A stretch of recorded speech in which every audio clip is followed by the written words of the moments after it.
ba ba ba ba ba ba ba ba ba ba ba ba ba da na na da na da da na. It's time for the Free Roam podcast. There we go, everybody. There's our new intro song. I Yes. was just informed. Some of you said when you heard the intro song, you wanted to turn the show off. I'm told. Yeah. So we're going to keep doing it. I also tuned into your like regular live streams, and you had like the Concord song playing while the stream was like setting up, and I was like, I don't want to live in the time because that song it's pretty funny. The you stole from all the good games, but I don't know what the lyrics are, but it's like pretty good, and I'm like, what if this time next year you have a song for Horizon Online? And I don't want that to be the case. Well, I mean, we could very realistically make one for the Lego Horizon game as well. Because that one also. It has less players than Concord on Steam. It's not great, man. It's not great. I know. I mean, to be fair, I don't think they spend anywhere near as much money on it. But yeah, it's maybe we do that. Jacob, I saw Suno, they just launched the 4.0 version of their algorithm, whatever, for making music. Can you go make one for the Lego Horizon game and report back, and we'll all listen to it together later in the stream? Let's do that. Wow. No. I looked at it day one, and it's rare that the game has the highest concurrent the moment it releases. But that has been the case here. Like, not even during the weekends. It exceeded more than... It's like at 600 people max concurrent. I mean, right now... isn't it super short? Like, they probably finished it the day they got it. Right? No, I don't think it's that crazy. Because I think it's only like 6-7 hours long, right? Yeah, but there's more content. Like, that's just if you play through the main story. So... Yeah, look at this, dude. I think there's more. Like, that. It's like really bad. Peaked at 602. Right now there's 109 players. Through the weekend, there were 432 on Friday. There were 436 on Saturday. Sunday it peaked at 372. And then Monday it dipped into the 200s, and it has not broken 200 since Monday. Which, the other thing with this, I feel like there's some people that misunderstand. These numbers that you see on these charts, these are concurrent players, so anybody playing the game right now. This does not mean that only 600 people bought the game. No, but a few thousand. I mean, we can like look at Concord. That was 25,000 across PlayStation and PC, and that also had like 600 like max concurrent. So PC was probably at 10,000 for Concord, and then 15,000 on PlayStation. I think that's probably what they ended up with. Yeah, it gives you a good idea for the split. I mean, even if we look up Concord here, because we can see their estimated ownership numbers. They like VGC or VG Insights estimates 5. Play Tracker estimates 10 for this. Concord, they guesstimate 20,000 on Steam, which we know it was 25 total. So even these are probably overly generous, which means we're probably looking at like, I would guess like 3,000 to 4,000 on PC. Yeah, total. Same. And then of course PlayStation is gonna be more. Like, I think Switch is probably the same. I don't think people on Switch are playing this game. On PlayStation it might be around the 10K or maybe more. I don't think that's what Sony wanted. Like, they obviously did not have the craziest expectations, but they did put some marketing behind it. And yeah, I mean, maybe they will sell more Lego sets. There's a new Lego set already announced. That's probably gonna make them more money. I did see that, but, yeah. Yeah. But yeah, it's obvious that the game is just too expensive. I did see some people say, "Hey, for $30, I will give it a shot." It does look cool, but still, it's a big flop. Another one, and I made a video on how I'm kind of worried about Horizon's future, looking at these spin-offs, and yeah, people are kind of mixed on it. On one, and they're like, "Yeah, but the single-player games, the bread and butter, that's doing well." So yeah, if you just look at them, if you just look at that, that's great. But for me, it's like they are trying to push this franchise. Like sometimes it just takes time to reach to a certain level, and it seems that Sony, Herman Hulst, and Guerrilla are just they are trying to make it work in less time by, yeah, bombarding us. Like every year we now have 2 Horizon experiences, or Yeah. like in terms of games, Well, which there is is a crazy. real thing that is known as franchise fatigue. It's a problem. AC is like the poster child for franchise fatigue.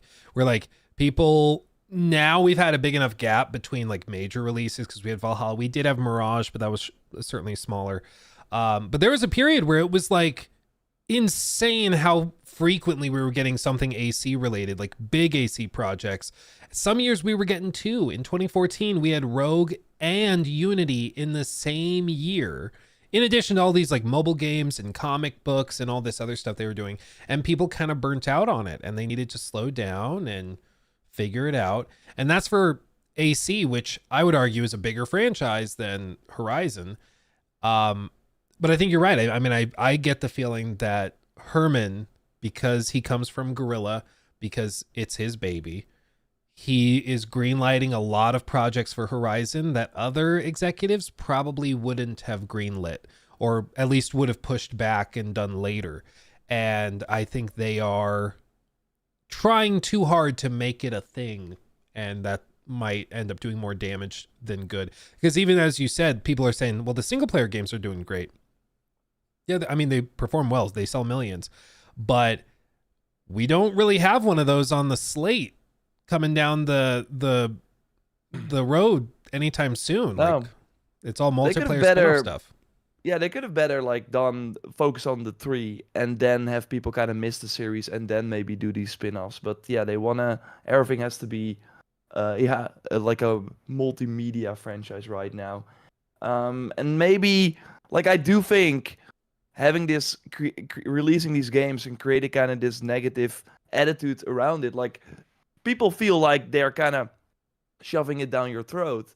Hey, go play Horizon. We have the Lego game, we have the VR game, we have everything. The anticipation and sort of love for the series disappears for new people. They also need to bring in, or people that are lapsed that played Zero Dawn and were like, it's fine, and might now never pick it up again because they feel like they're bombarded with it. But we will have to wait and see. We've been talking about this topic, of course, but it's gonna be interesting. Like the online game is gonna be the most important bet. It doesn't matter that this Lego game flops. They will probably put it on PS Plus at some point. It will reach a big audience through that, and I think Sony calls it a win. So yeah, they at least have all the models for all their Lego pieces they can now sell. So it Yeah, was exactly. not for nothing. It was not for nothing. Let's go over Stalker 2 real quick. Yeah. That, of course, just came out a few hours ago from recording this. And yeah, we have the Metacritic right here. What did you say again last week? I honestly don't remember, so I need people in chat to remind me what I said. Because I don't. Ivan is saying, I blame Luke for Horizon's failure. Yeah, it's all on you. It's like, what game was it recently that somebody was trying to say that I was responsible for? Was it Concord or something? Somebody's like, Concord would have been successful if you had made so many videos calling it out. It's like, you think I have way more power than I do, man. Like, yeah, we laughed at it, but I'm not God. I'm not Todd Howard. No, I don't remember what I gave it. I think it was like in the 80s though. I might have been like, I think I remember saying I was going to be optimistic, and it was like maybe 81, 82, or like high 70s or something. Was it Suicide Squad? I think you're right, Jess. I think it was like Suicide Squad or something. Yeah. But anyway. But it's at 74 right now. And that's on PC. On Xbox, it is at an 80. But the only 15 reviews on Xbox, and on PC there are like 55. And notably, 52, actually, we were talking about this before we went live. A lot of like Xbox gamers and influencers that got access to the game early, they did not finish it. they got between 5 and 15 hours in and then stopped playing because of bugs, because they didn't find it to be like super compelling, or they had other problems. So I'm taking like some of the scores with bit of a grain of salt, because I think a lot of people, they got to kind of a point where they were like, I'm gonna just wait till it's polished up, because Stalker, when it's working, is kind of a trudge by design. Like, it's meant to be the way that I think the way Skillet put it, I think he called it laborious, but I think that that's how it's typically designed, is it's meant to be laborious. So laborious by design and broken and poorly optimized and buggy and stuff, that is a recipe for a migraine. And I think that that's part of the reason we're seeing it. But yeah, the reviews pretty much are split, either extremely positive, mentioning bugs and stuff here and there, but generally very, very positive, or the reviews are just downright, this is unplayable, this is broken. The one we looked at on stream earlier was from VGC, and they typically do a really good job with their reviews, but they put in here something just like very, very clear cut and straightforward, where they gave it 2 stars, which puts it at a 4 out of 10, and said, and they're usually pretty high. They're usually like at the 4 stars. Is pretty common for them, I would say. Yeah, 4s are probably their 7 out of 10s if we're comparing to like IGN. But they say their best ideas are undercut by a stale plot and constant performance issues, and most notably, there is an issue that they ran into that may have been fixed, because we'll talk about the patches here in a second. But Jordan Midler for VGC said, here's my review of Stalker 2. I take absolutely no joy in telling you that it's the most broken game I've ever reviewed. Please read if you have interest. He says basically that they ran into constant issues. They issued 2 patches, one at 140 gigabytes, 48 hours before the embargo lifted. And it turns out they issued another patch that was like 38 gigabytes, right, like day 1 patch. And despite those things being added, he says, noticing limited improvements with this new version, VGC is unable to verify that the litany of issues experienced in the version of the game we were given to review have been fully resolved. At the time of writing, we continue to have the issue with the screen frequently going black, for example. In the review, they mentioned that they have an issue where every 90 seconds or so, the screen will just go black and you can't see anything. Great. Audio won't play, or all of the sounds will be muted, like you just had a grenade go off near you and your ears are ringing, kind of thing. It's just buggy and a mess for some people. Now, I did look at the review that gave it a 10, Hardcore Gamer. I've not personally heard of Hardcore Gamer before. But they are hardcore. They're super hardcore. Yeah. Honestly, makes sense why they'd be reviewing Stalker. But they reviewed it, and even they mention in their review some technical issues. They just kind of hand wave them away very, very quickly. I think it's right here. I've been playing it with everything cranked to the max, and I'm willing to bet my last coupon that the devs had to tone down the visuals a bit for the sake of performance, and credit where it's due. It runs smooth as butter for the most part, save for some occasional frame drops, a couple of odd bugs involving floating characters, and a random crash. I haven't experienced any major technical issues as far as the visuals and gameplay are concerned. Unfortunately, can't say the same about the audio, and then he describes a pretty severe audio issue, and then just talks about how good the soundtrack is. And so it seems like there is sort of a split where some people how's that a 10? I don't get it. I think how some people review this is some people review it as just the game, and they kind of hand wave away the technical stuff because they're trying to evaluate the game that's underneath the rough edges and everything else. And that's like, I can understand the thought process behind doing it that way, but I don't think that that's what people are going to review to find out. Like, if I'm looking at buying a TV, you can say the technology within the panel does this, this, and this. It has a controller that allows it to go, like a visual controller that allows it to do 120 hertz regularly and all this. You could go through this amazing suite of technology and all the amazing stuff under the hood.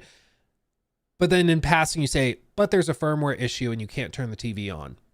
It goes black every 90 seconds. Yeah, it goes black every 90 seconds, or the audio doesn't work. But what's here under all that is amazing. Like, I can understand appreciating that stuff, but in a review, I think people are looking for the whole What is the experience package. going to be like playing this game, right? And, Yeah. And it seems like they didn't want to talk about that super clearly. Because if they did, I think that would have a bigger impact on. I mean, hardcore gamer, they enjoy a challenge, like with a black screen, still hearing everything. Like it's a feature. Like, it's a feature, you know. Juicet on Twitter pointed out, and I have not looked at it myself, but it's doing pretty well on Steam right now. And yes, it is on PC Game Pass as well. Like that's what we've been really seeing also with the PC games, is that people still just get it on Steam, even if you can also get a cheaper, because PC Game Pass is like $15, I think, while Game Pass Ultimate on Xbox is $20. So you can just play the game through there. But almost 100,000 people are playing it currently. Yep. I've got 111,000 is the current tally. Pretty good. As of 45 seconds ago. So it's still climbing. I am It already sold 100 times more than Horizon, Lego Horizon. Yep. I'm curious how this looks a day or two later, because some people are certainly trying it and seeing if they need to return it. We had people in our own chat that were saying that they were going to try it, and if it's got problems, they were going to return it. So that's something to keep an eye on. But the common pattern I've noticed is that the people that have played the whole game have pointed out that a lot of their issues started becoming really severe after like 15, 20 hours. Okay. And that's when they had enough. Like even Skill Up, I think he said he went 25 hours in and gave up on finishing the game because it was so busted. If I'm wrong about that, please correct me, guys, but I'm pretty sure that's the video I'm thinking of. But it's so strange because everyone's so hyped after the previews. I think yeah, okay. We I'm gonna step up and defend ourselves here. Do it, okay. please. Jor and I both tried Stalker demos. You tried it at Gamescom, right? And then I tried it at Summer Game Fest. My opinion, I'll let Jor speak for himself, but my opinion of the demo I played was that it was buggy, broken, unpolished. It was literally the worst thing I played at the whole show. And everybody I spoke to said the same thing privately. They did not talk about it publicly, except for I think one person. And I think that's because they were aware that they'd get blowback like I did. But Jor, what did you think of it at Gamescom? It was like the worst demo I played there. And that was still like August 2023. And then after that, they of course delayed it. So you always want to keep an open mind. But I thought it was kind of I was like stunned that they even thought it was a good idea to have us play that game.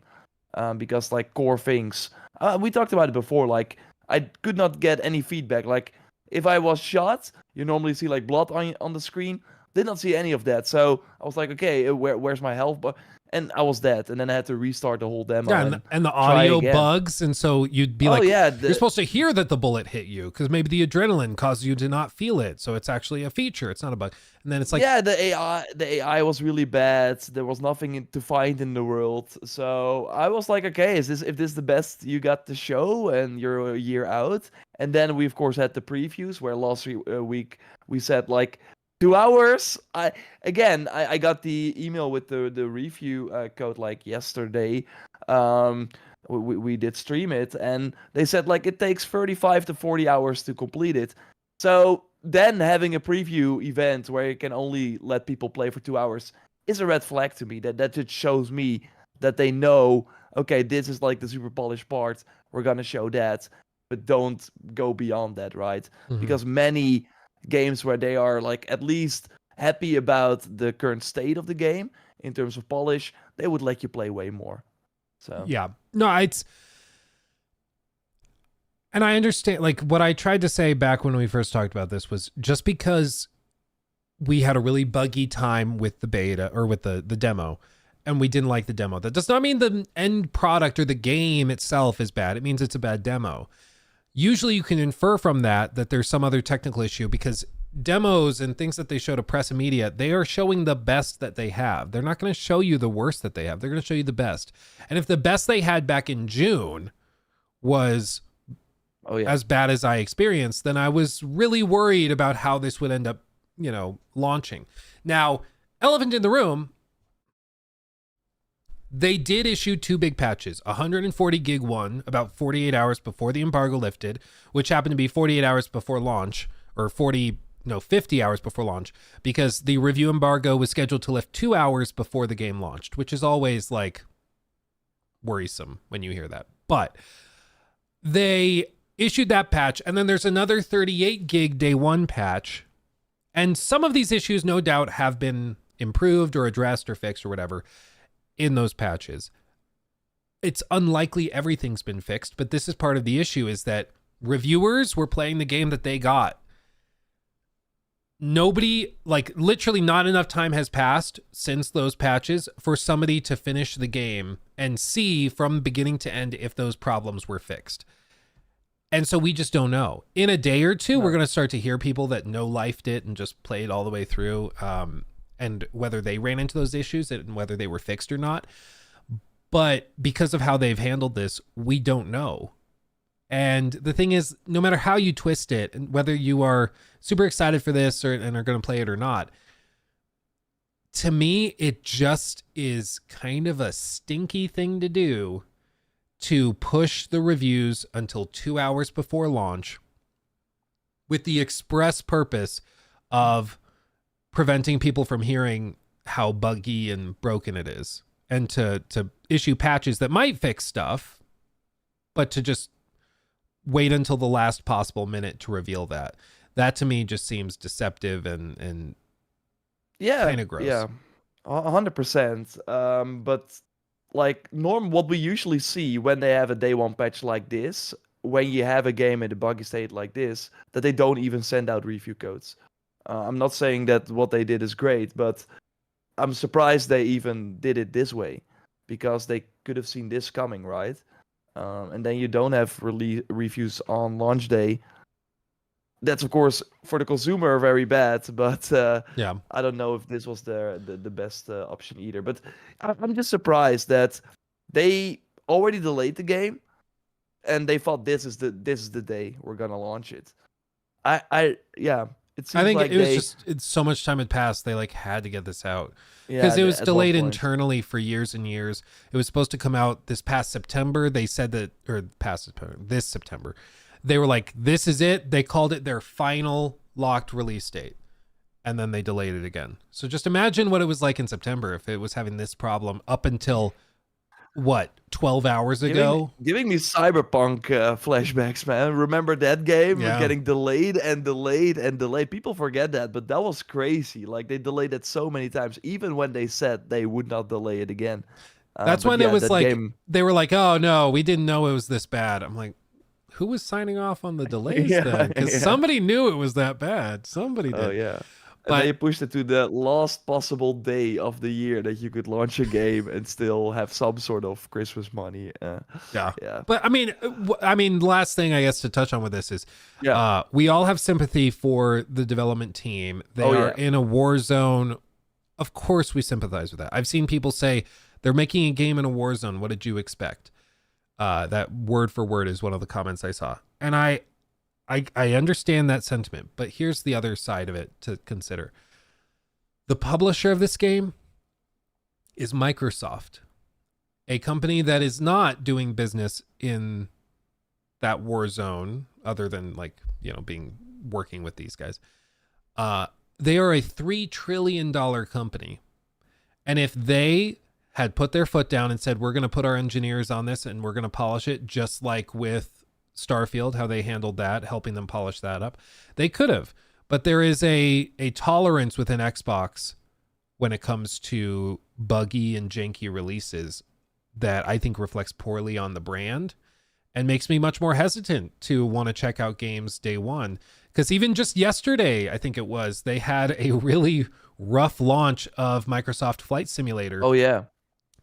which was totally busted because the servers couldn't onload people. Because if you're not familiar, basically it used to be like 180 gig download to play that game. Now it's like 11 or 12 gigs, but most of the data is streamed through the cloud. Problem is, if too many people are playing Microsoft Flight Simulator at any given time, you just can't get in, like you can't play it.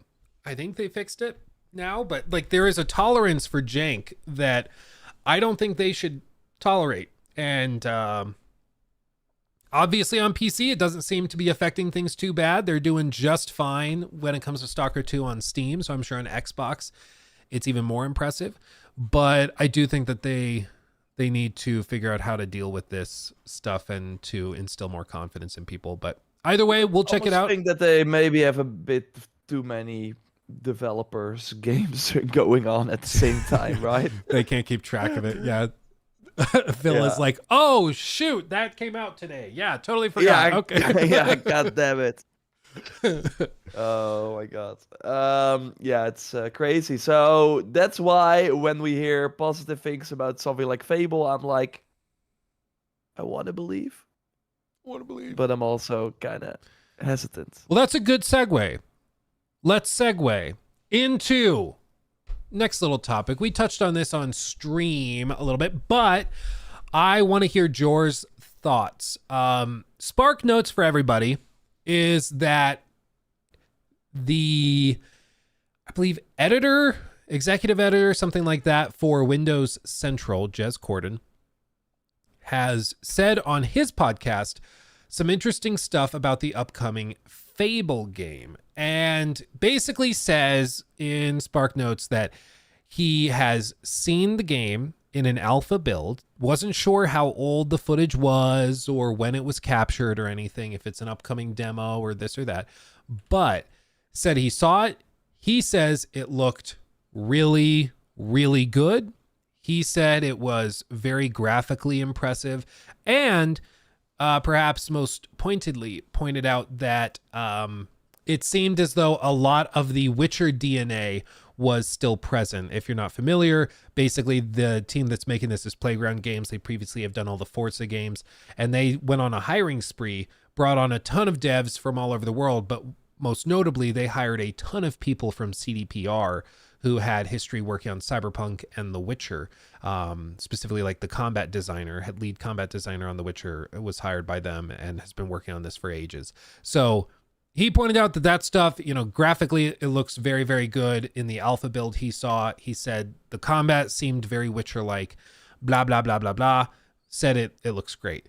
Counterpoint, what do you think about this revelation, Jor? Skepticism, take us away. Yeah, I want to believe, but I've seen... I love how you're like putting your feet on the table. I'm you're so like, okay. proud of you for being skeptical. I love this.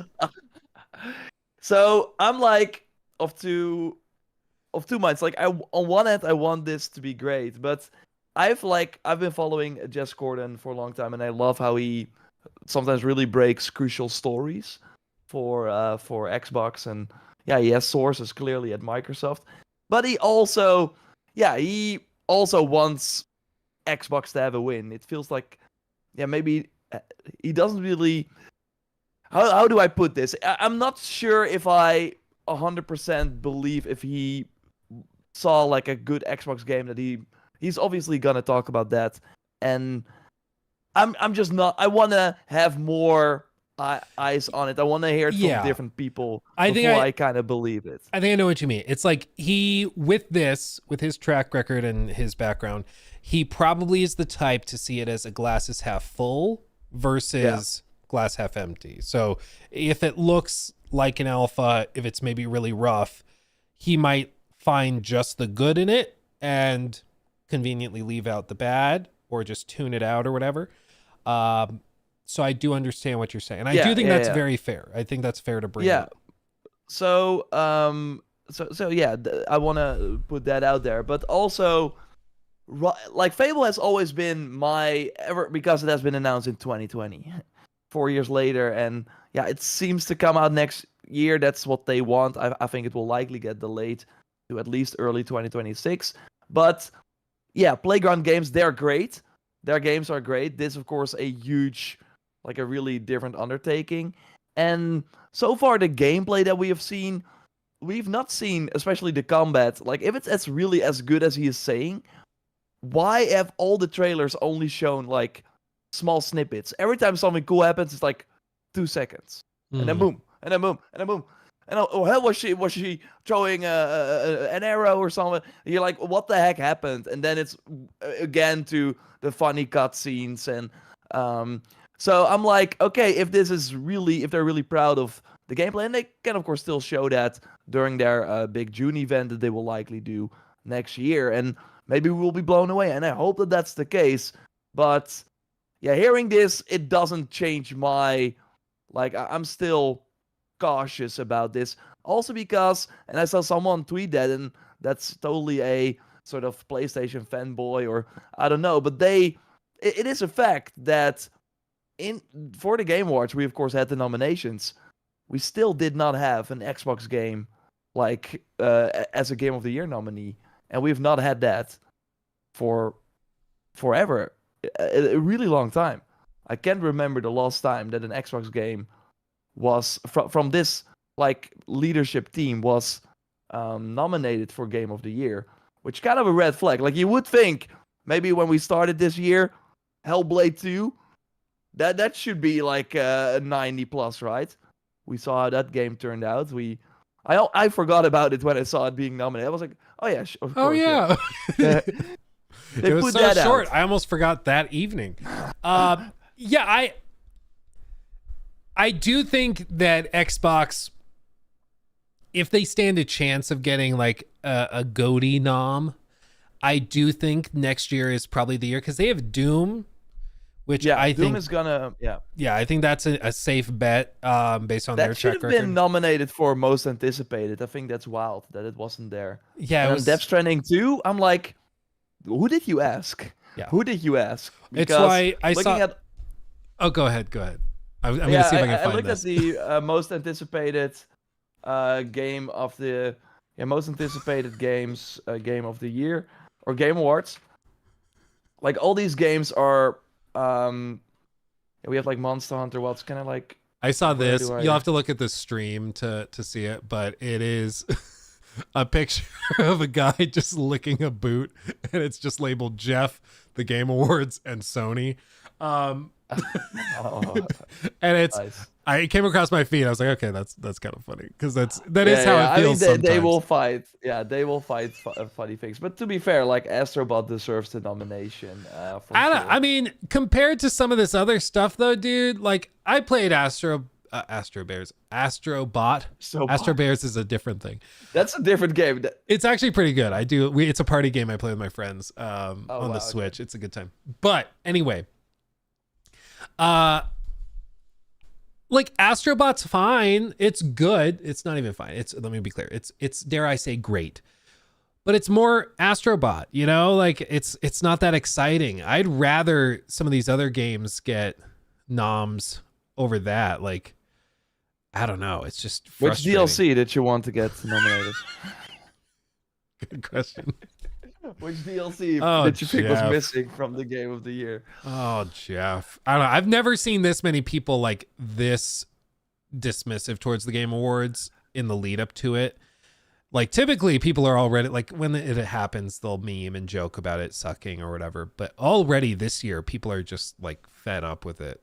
I'm happy. I did not notice, but I did not expect it. But I'm happy Black Myth Wukong got the nomination. I was not expecting that. Yeah, I think that's a solid one. I think people were frustrated that, like, games like Stellar Blade didn't have more representation and stuff. But even that, like, I don't think Stellar Blade doesn't deserve Game of the Year nomination. It was a great game, don't get me wrong, but there are better games. Like, I think something like Animal Well, that we heard a lot of good things about. I have not played it, but that sounded really like people were like, whoa, this is transformational. Give that more of a nomination. Like, why are you giving it to a DLC over, like, a brand new game from a new anyway, we've been through that, but it's just frustrating to see the choice Jeff made 100%. But of course there are people like, of course, it's immediately in the chat, and don't get me wrong, like say what you want, but it's immediately like, oh, the camps again, like Xbox, PlayStation. But it's a fact that we right now have not seen enough reason to believe that when Xbox puts out a game, and this week is the best example. We got Stalker 2 and Microsoft Flight Simulator that both have, yeah, pretty bad launches. I don't think they will that Fable will be as bad as those games, but I do think it shows you that for some reason their quality assurance and yeah, to put a game like that out is not on the same level as some of the other companies, and that makes me worried. Like I really thought I'm not like a big Hellblade 2 fan, but I totally thought it would have a bigger impact than it does, or than it did. And what are the other games they put out this year? Yeah, I mean the Starfield DLC came out. Mm-hmm. I mean, you can't give like Black Ops is supposedly I still want to play that campaign really good, but I think Phil Spencer in the interviews that he did recently said I had nothing to do with that. Like he came in and he signed the checks, Mm-hmm. go work on the DLC, Well, add a weird crossover character, do what you want. I But think yeah, part of it is just that there's not a huge incentive to nail your launch with a Game Pass title. Like for the Steam sales, sure, and for the inevitable PlayStation sales, sure. But I think a lot of people are playing these games in the months and years after they come out when they're like, okay, it's November, I'm bored.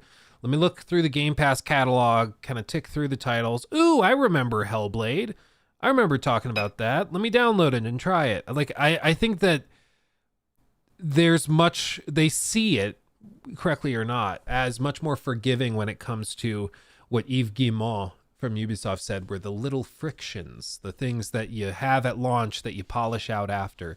I think Xbox just is much less worried about polishing all that stuff out at launch because that extra 10, 20, 30 million that it might cost to delay it 6 months to do that, it's probably not actually converting that well because a lot of people are going to try it on Game Pass anyways and maybe put up with the little bugs, or they're gonna uninstall it and then wait to reinstall it for 6 months. So for them, like it might honestly just not make that big of an impact on the bottom line. yeah, Whereas for PlayStation or Ubisoft, they have a rough launch. They don't make any of their money back. Like the game's done, and flops. So for PlayStation, yeah. Maybe they don't even see people unsubscribe to Game Pass. They might not get as many like new subs like with a Pal World. I think that was the best example this year that skyrocketed. Mhm. And with Call of Duty, of course, as well. But yeah, something like this. Yeah, maybe you're right. Like maybe the amount of extra subs they get for Stalker being this way versus Stalker being in a better shape half a year, which cost them 30 extra million. Yeah. It doesn't make sense. But that's not a nice position to be in for Microsoft's like lineup as a whole. When I look at that and I'm thinking, oh, I'm now confident that they're gonna launch a game with quality. So we'll have Yeah. to wait and see. I'm just saying, like, I hope that what Jess is saying is right, and I totally believe that he is like telling the truth, that what he sees he really likes, and I want to believe that because again, I mean I also bought an Xbox for work, and I know I will use it anyways, but I also bought it with the promise, okay, they're finally making a game, Fable and Perfect Dark, that I see myself finish and play and love. And usually those titles, those single player narrative driven titles that I'm looking for are on PlayStation. But I hope that Xbox makes them as well because they got a ton of resources. They got a lot of talent. So that's cool. But so far this generation, it's wild that I saw people say Forza Horizon 5. Like, that totally deserved probably a Game Awards nomination. But that's also a series they've been doing for a long time. Like, what is the next thing for them?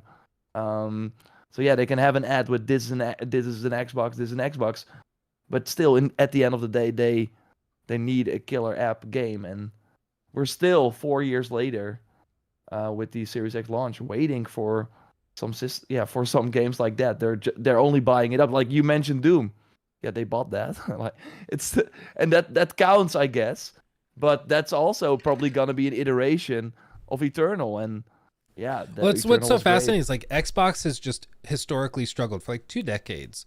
They've struggled to consistently put out really high quality stuff. Sometimes they get lucky and they nail it. Other times they launch a disaster, like a Redfall.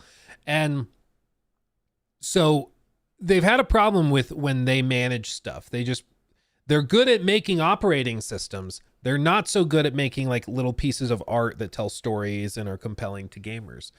And I think Phil's approach has been just like he said about Black Ops, to stay hands off, empower the devs, let them pursue their vision or whatever, and don't get involved. Don't overstep. Don't force. Like, we all hear the stories and we all hate it when like you hear the story of some movie where an executive came in and made a bunch of changes that made it terrible. Or same with games where they start designing the game by committee to try and check off all these boxes to make people as happy as possible and appeal to the widest market as possible, and it ends up being garbage. We've all heard those stories, and Phil, to his credit, his approach has been to do the opposite, to stay as hands off as possible, to let the developers, who at least if they've been acquired have shown they know what they're doing.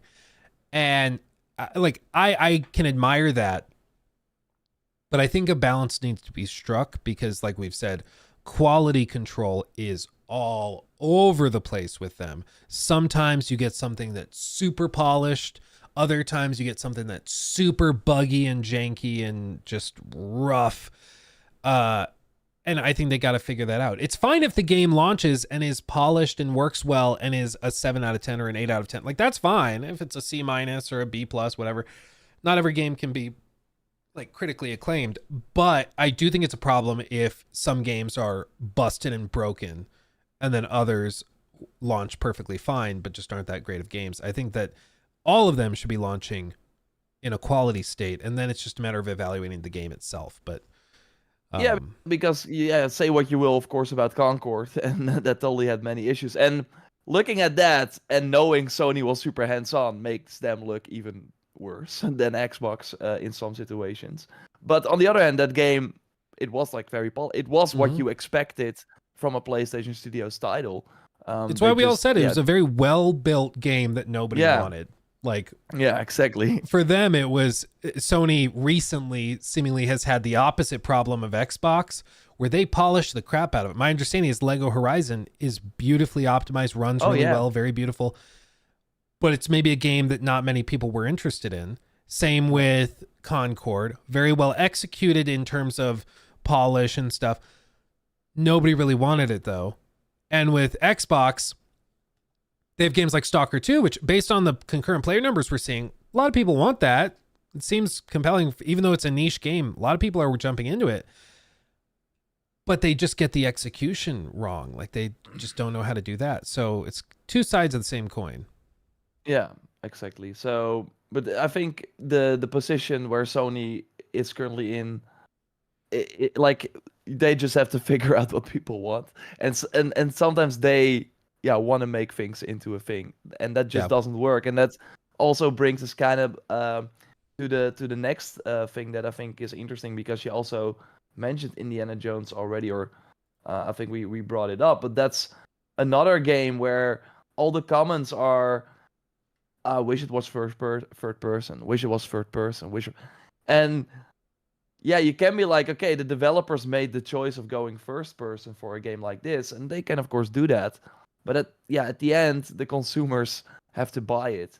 And like, I'm not sure if this is true. I saw this article. So we started Christopher Dring, and he said Dragon Age: The Veilguard was the 7th best-selling game across Europe in October. It's not the biggest launch, however, compared with other recent RPGs. The first week sales were 18% lower than Dragon's Dogma 2 and nearly 21% below Final Fantasy VII Rebirth. And we know that Rebirth underperformed significantly. So the 7th best-selling game across Europe in October, Dragon Age, while being, of course, a new launch. It only was like on sale for a few days, but still, that is not really amazing. I'm curious to hear what EA thinks of that later on. But then we have an article, and this is behind a paywall. But like what they are saying is basically like they have retail insiders and they're saying retail pre-orders for Indiana Jones over 86% worse than Dragon Age the Veilguard. Yeah. And again, this is like take it with a grain of salt, but I believe it in a way. Like I believe that there are not a lot of pre-orders for Indiana Jones.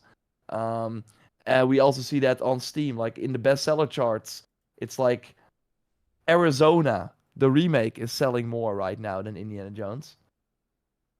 Even Adamfall, a game that doesn't even have an image of the like, that doesn't even have a lot of info. I had That's to the new search game it. from the what it is. Yeah, I had to search it. It's down here, guys. So it's under all of these. Naraka, a free game, is outselling it. I don't know how that works, but Ghost of Yotei. I mean, if we keep scrolling, these are all the games that are performing above it. Skyrim, the special edition, is outselling it. And granted, it is an upcoming game. It hasn't necessarily reached its full 3 marketing weeks potential. or 2 weeks. Yeah, but you would hope to see, I think this is based on, the top sellers is based on gross revenue, I believe. So I think that's probably why. In a week, I think. Yeah. Or currently, I don't know. But going with that, again, let me see if I can pull it up. The mention of potentially the pre-orders, because here it is. Basically, they report that one retail insider said that it was 86% worse than Dragon Age Veilguard.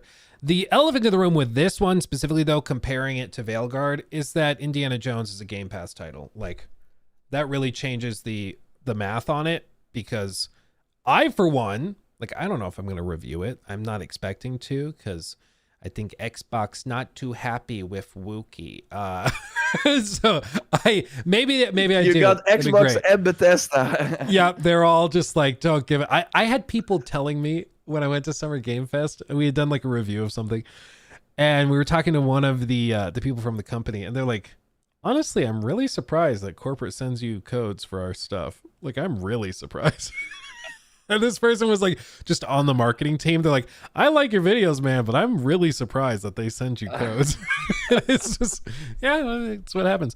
But if I say I like your game, it probably means a lot more, because I'm not going to glaze you. But anyway, with this, the elephant in the room is that it's a Game Pass title. So you would certainly hope that pre-orders would be lower, or maybe not hope, but it makes sense, and you would expect. I mean, that but we're seeing it with Stalker too. Like, that's still doing really well on PC at least. But that's on maybe launch, more a PC title. Yeah. Yeah, on launch. I do think, to be clear, I don't think there's a ton of hype maybe around Indiana Jones. I just don't see people talking about it or that compelled by it. Being on Game Pass, I think, certainly helps, because a Game Pass is great at capturing the apathetic, like the people that are kind of towards it. It's really good at converting those people into players. And it's great for your commercial, like having that Indiana Jones face, right? On the, hey, we got a big brand as well, which is great. But Phil Spencer, by the way, said that he prefers like making his own titles, because at one point, Disney or Lucasfilm can say, or Arts can say, yo, the deal is up. Like, you cannot put Indiana Jones on Game Pass anymore, because, we only signed the deal for 5 years. So that's the only downside. Wouldn't it be so funny if eventually it's only available on PlayStation? That'd be so funny. Or if it's like, it's on PlayStation, but you have to re-buy it on Xbox. That would be funny. But yeah, it's just, I think Indiana Jones, this was probably greenlit at a time when I heard somebody, like, part of the conspiracy theory with Fallout 76, this was kind of interesting, was like that Todd made a deal with Robert Altman, the owner and guy that ran ZeniMax.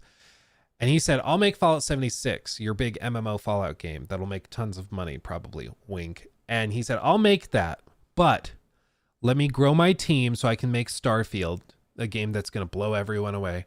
And then also, I want to executive produce a very expensive Indiana Jones game, because Todd for years has had in the background of his office little memorabilia from from Indiana Jones. There was the example of the making of Fallout 3 video, where in the background of his desk, he had a little statue of like the idol that Indy swaps out. Yeah, right here.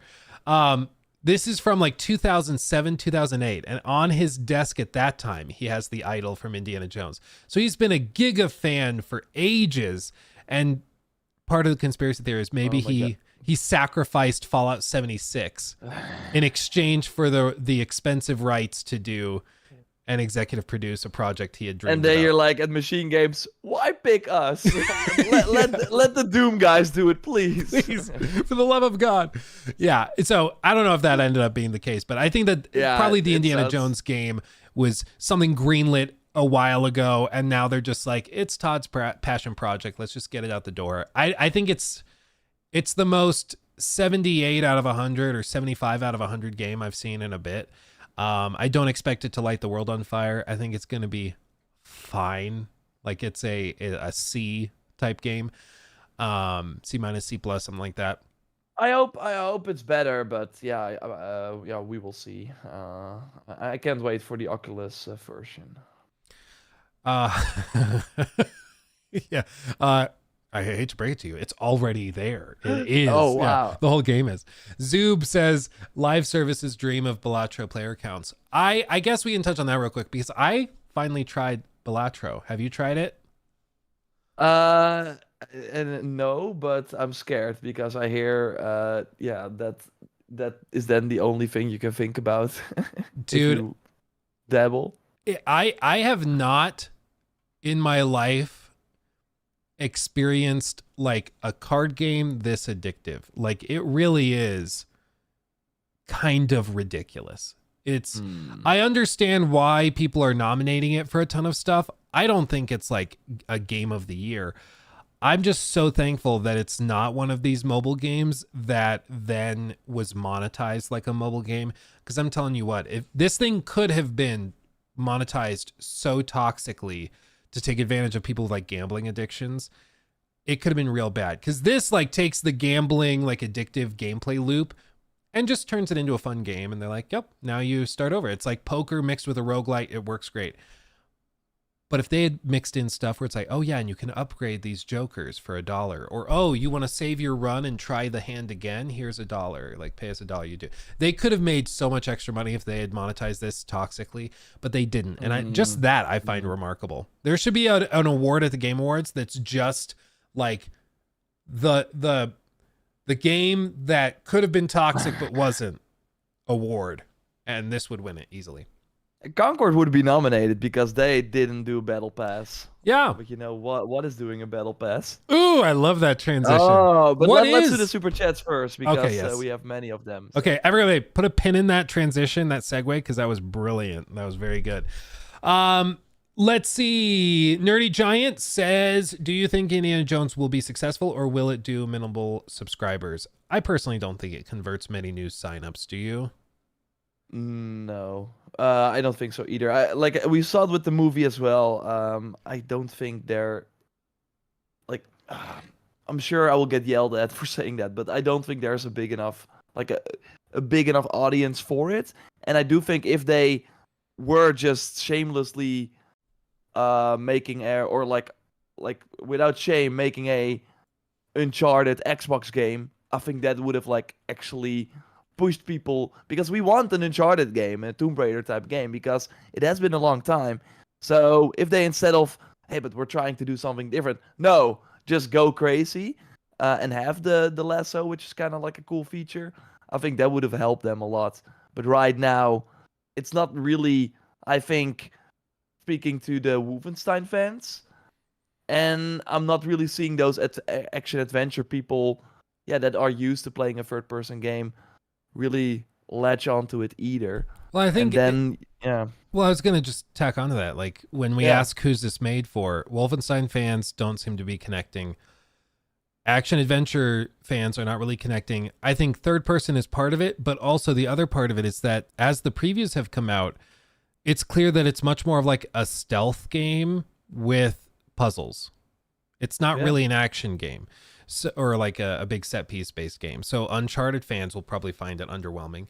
So it's like, is it trying to just appeal to like what's other big stealth games? Like I guess you could say Dishonored. I don't find the gameplay as compelling as Dishonored, or like Hitman. It's not as No, compelling as because Hitman. they have like blink and you can like get higher up because you have cool magical abilities. You can turn enemies into your allies. Like you can do very cool stuff. And Yeah. here you can throw a bottle and then hope the enemy walks towards that and then knock them out. Yeah, it seems to me like the slam dunk idea would have been to do this in the style of an Uncharted game, but with the Indiana Jones IP. I think that Yeah. works. Oh yeah. Oh yeah. I'm not sure if Easy. this pitch works. It's like, you know, all the really exciting stuff from those Indiana Jones movies. Let's cut that out and focus on the boring stuff. Like, No, but maybe it's another like issue with working with Disney where I think I'm not sure if I saw that or if I heard it, but like one of the reasons, because also with Star Wars Outlaws, it kind of reminds me of that in a way where they cannot make this full-on criminal empire game where you are an actual outlaw because you cannot shoot any NPCs. You want a GTA in the Star Wars universe, but Disney would never allow that. And maybe that was also what happened with Indiana Jones, where yeah, we don't want him to be a mass murderer. So yeah, he has to be very careful and only knock enemies out and use his revolver only as his last resort. Maybe that was kind of one of the things they had to work with. yeah. Either way, it'll come out. I think it'll make kind of a bloop. I don't think it's I gonna think make a the big splash. environments look awesome. Like I love the sort of Egypt setting they showed. So like if it's like a 12-hour game where you go to some cool locations, the melee combat I think looks cool if they have some, because that's of course always kind of a thing that, for example, Uncharted doesn't really have. Like the boss fights are never a lot of fun. It's usually a tanky guy that throws a lot of grenades at you, and that's kind of the boss fight. If they can have like cool melee encounters, like we saw one in the museum already early on in the game, like where you really have to kind of think of it and yeah, have some extra depth. That could be awesome. So far, yeah, I'm not really seeing it, but yeah, I'm just always in the back of my mind, like, what if Bethesda was not owned by Microsoft? Like, how they have not had a successful game Yeah, I in mean, forever. honestly, if Microsoft had waited Oh yeah, they could have like. 4 years, they probably would be paying like 2 to 3 billion today. Oh yeah, Like, exactly. I think We would be hearing this the Ubisoft things about Bethesda. Like they would be in. yeah, Only like Fallout saved them this year. That really helped. For and they had sure. no games to capitalize on it. Like they didn't have anything That's lined up. still marketing like 101. I just, Look at Sony. Sony had all this Horizon crap, and they didn't even have the show.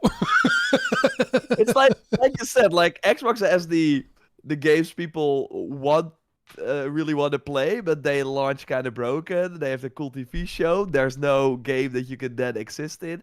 Sony has like, we have all the Horizon stuff. I'm like, slow down. Oh, we have a very polished team shooter. Like, go play with us.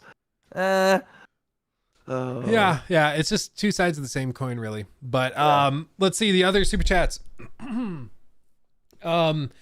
Gunnar Dan, thank you for the 5. Honestly, I think we're all just waiting for 2025 and that game awards. This year's been a bit dull. It was really quiet for the games industry. I think dull is actually a really good word for it. Like we had some good games, don't get me wrong, but just no big like, I don't know. It's some years it's like Showstopper. yeah, like everybody is obsessed with it. We like the biggest games this year were good, but they weren't like the masterpiece. It was like Helldivers or Pal World, like huge games, but you had plenty of issues with them, and they weren't like masterpieces. They were good games that people all kind of coalesced around. And I'm looking forward to having those games where, like last year, where we're like, ooh, is it gonna be Baldur's Gate or is it gonna be what was the other one? Was it Tears of the Kingdom? Was that last year? Yeah. And so you're like these two monsters, these behemoths going head to head. What's gonna get it?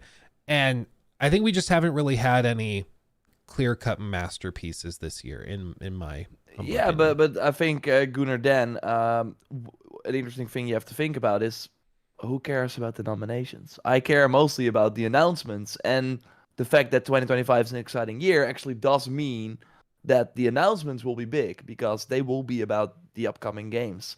So I think we can see a lot of cool stuff announced and revealed, and gameplay trailers for things that we know are coming. Like Mafia, for example, got the teaser trailer. Like, I would not be surprised if we see some gameplay for that. There are many titles like that could finally be revealed there. So I think, well, for the nominations, yeah, I don't care. But for the actual reveals that most people tune into anyways, it's gonna be exciting. Yeah. Nerdy Giant, thank you for that one. Do you think Fable will make the 2025 window? I think Jor already said he thinks it's getting delayed, right? Yeah. I think if I had to bet money on it, I do think it's delayed as well, primarily because I think later next year is going to be so freaking crowded. I don't think anybody's going to want to get close to GTA. It's gonna be so frustrating next year where nobody will announce a release date until GTA has one. Mm-hmm.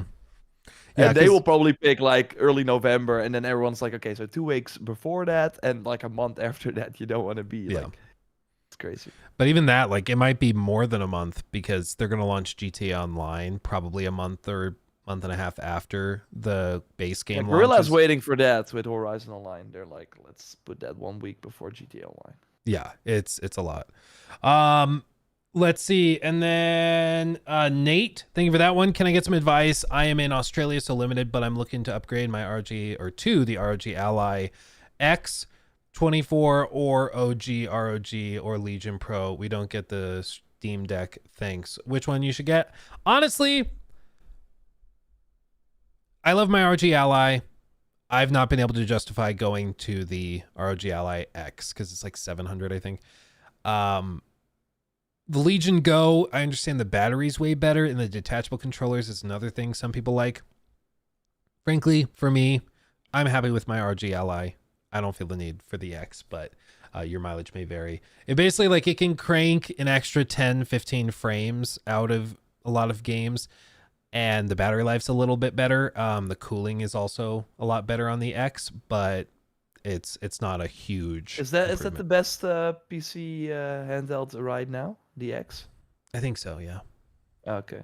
Some people swear by the Steam Deck. I love native Windows running on it, and the Steam Deck running basically like their own Linux wrapper around games. It doesn't work as cleanly for me, so I love the I saw that the LIX also has like 1 terabyte immediately, so that's, I think, also more than the Steam Deck, right? Mm-hmm. Yeah. So solid options, but yeah, you can't go wrong with the ROG Ally in my opinion. The Legion, some people swear by, but yeah, I love my ROG Ally. Yeah, I might be in the business for one because I'm going on a long trip and I want to play Metaphor, but I thought it was on Switch, but it's not. Yeah, Metaphor on my ROG Ally. Yeah. Very good. Yeah. Nice. Yeah. Nice. Cool. You know, it's also Chef's Kiss. Battle passes. I love them. They're so good. I asked this today to someone. Did you ever finish a battle pass? Accidentally, I have, yeah. How can you accidentally? Yeah, there's been games where I grinded for hours accidentally. Well, like, and I got some games, you know how it's just gameplay. Like, I think OG Warzone was like that, where it was just like you play the game, you get XP, you level up, the battle pass, whatever, and you do it. And during lockdowns and stuff, I played so much Warzone with my friends and family. It was kind of how we all socialized together, that I'm sure I completed a few of those battle passes just by raw hours. I wasn't like grinding any specific challenges. Other battle passes that grind specific challenges to me are a real turnoff. Like, I don't like having to get 3 like thermite grenade kills. I don't like having to get shotgun kills while sliding. Like, I just want to play the game the way I play the game. Leave me alone. Like, you know, that's what I need. But you know what? Whether I like it or not, it sounds like I'm going to get more battle passes that I'm going to get to play. What are they, 100%. Jor? What are these? Well, one of my most anticipated games for next year, Assassin's Creed Shadows, will be for everyone. Like, if you just want to play the story, that's fine. But Ubisoft knows that you're craving for more, that you want to unlock a glowing sword or like a cool dragon mount, and they got you covered. Because by just like assassinating 20 samurais before the end of the day, you get 10 Battle Pass XP that you can then use on the free Battle Pass. I know people are not happy about it, but we have some. So what happened basically? That was pretty funny, right? Last week when we ended the podcast, I got a message saying, "Hey, you have to check this out." And that was the first leak for the Battle Pass. We saw Season 1 for Assassin's Creed Shadows, Eye in the Dark. And we see Yasuke, the samurai, of course, stand in a sort of digital world. And yeah, it seems like we're getting seasons for the game. After that, a Discord opened where way more data mining stuff, because of course Assassin's Creed Shadows was supposed to launch last week. So for some reason this got uploaded to a Ubisoft server, someone saw it, and they were sharing it. And one of the things that was also shared was Season 1 or Year 1, Season 1 paid Battle Pass. That was shared. Like that was found in the files. And then of course people were like, oh no, here we go. So someone at Ubisoft saw this and was like, okay, we have to, like, we don't want any drama. We had enough drama for this game. We have been quiet, and still, somehow, things are going sideways. We have to control this. So they wrote a Reddit page, or like a Reddit post, talking about the recent leaks. Let's see, I had it here. So, oh, here, wait. And they said the following. Let's see. My Reddit is not loading. Yeah, mine is not working either. Yeah, I've just got an error. I know the IGN one, so we're going to IGN. It has come to our attention that inaccurate rumors have been circulating online regarding the upcoming Animus Hub. We wanted to take this occasion to clarify that all the rewards available in the Animus Hub will be entirely free. I would stress, like they are saying, inaccurate rumors have been circulating online. I think at one point this was accurate. Maybe if they did not delay the game before they decided to go back to Steam day one, to remove the season pass, all the expensive editions, to give the first expansion away for free, before all those decisions, they probably were dabbling with a paid battle pass, I think. Because it's kind of weird. Yeah, I want to agree. I think at one point this was accurate. I think that they were doing the paid stuff, and they've made this pivot away from it, and then somebody forgot to delete this stuff, and that's how it got out. So yeah, same. And they're also in the post saying there are no paid subscriptions or paid battle passes featured in Animus Hub, and players will have access to regular content and missions at no extra cost. So the paid subscriptions was also interesting. I think we talked about it on the podcast as well, where that was like pay a monthly fee. I think French YouTuber Jonathan leaked that. He has sourced at Ubisoft as well, has been right many times before. He said, yeah, they're thinking about a subscription where if you subscribe, you get access to all the old Assassin's Creed games, and similar to like Fallout Plus or whatever they call it, and GTA Online has one of those subscriptions as well, Fortnite of course, that you also get benefits in Shadows or the other Assassin's Creed games, like an exclusive item pack or something, like an armor set that only the subscribers have. So they probably were thinking about that as well, because they did it in Rainbow Six as well. Rainbow Six has a paid subscription like that. So of course they were thinking about, hey, we have these two biggest franchises, let's do it in both of them. But yeah, now they have to win people over, so they're not doing it. And them, like, we have it now in black and white. Like, I don't think they can ever go back to introducing that. At least not for Shadows. No, I totally agree. I think there's been this idea that just because another company or studio or game or franchise can get away with something, therefore we should be able to as well. And that's just not frankly the case. Like some companies have conditioned their players to get used to certain things, like with EA and all of the like packs for, I don't know, do they still do it through packs, like loot packs and stuff with players in the FC games and Madden and stuff? Is that how they do it? Yeah, they're still like yeah, for sure. It's still the loot boxes. Yeah, like they've But gotten they're people just surprise conditioned to that. mechanic. Yeah, it's surprise mechanic. Yeah. Or what do they call it? They're like, it's all about player choice or whatever they say. Yeah.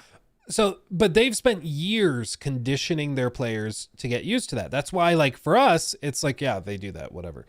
The reason there's such an outsized reaction to this is because AC players for open world games that might be interested in Shadows, they do not like this. They were upset about it when other companies tried to do it, with like Shadow of War, where they tried to implement loot boxes to get orcs to level up your whatever. Like, it was so stupid. It caused that game to get tons of blowback. And it was bad because you needed that for the best ending. They had this sort of grind in place to get to the true ending, where you had to have amazing orcs, and you could grind during the end game or you could pay. It was crazy. I think it was like 25 hours to get to the end of the campaign, and then it was another 80 to 100 hours to get to the real ending after you've grinded all this stuff up. And they happen to sell you the orcs that you didn't have to bother upgrading in these same ways. Really stupid. But this is why you're getting the reaction, because single player gamers and then these live service gamers are different. And Ubisoft's problem recently has been that they're trying to treat their single player games like live service games. They're trying to treat Valhalla that way, and Shadows was supposed to be like the first big game in their new initiative for the Animus Hub, where they were going to treat these single player games as part of this live package in the Animus Hub. And so they could monetize it like a live service game, but it's a single player game. And shocker, players don't like that idea, because there's not really a big benefit to players other than having cosmetics. That for a lot of single player gamers, they're just like, they don't really care if their character looks like they're from Dragon Ball in feudal Japan, you know? Be fair. Multiple things to this. For one, I don't think, like, there are people, and we talked about it before, of course, that, like me, have played all these Assassin's Creed games for a long time after launch, and there's a huge audience for this. Otherwise, Ubisoft would not be with Origins. They started it. Odyssey, the post-launch was even longer. Valhalla, the post-launch was 2 years. For Shadows, they're saying, hey, we're going even longer than Valhalla. So there is an audience that's like, they are really people, and to some that is a surprise, but that want to stay in these single player games for long after launch and want a reason to go back to these worlds.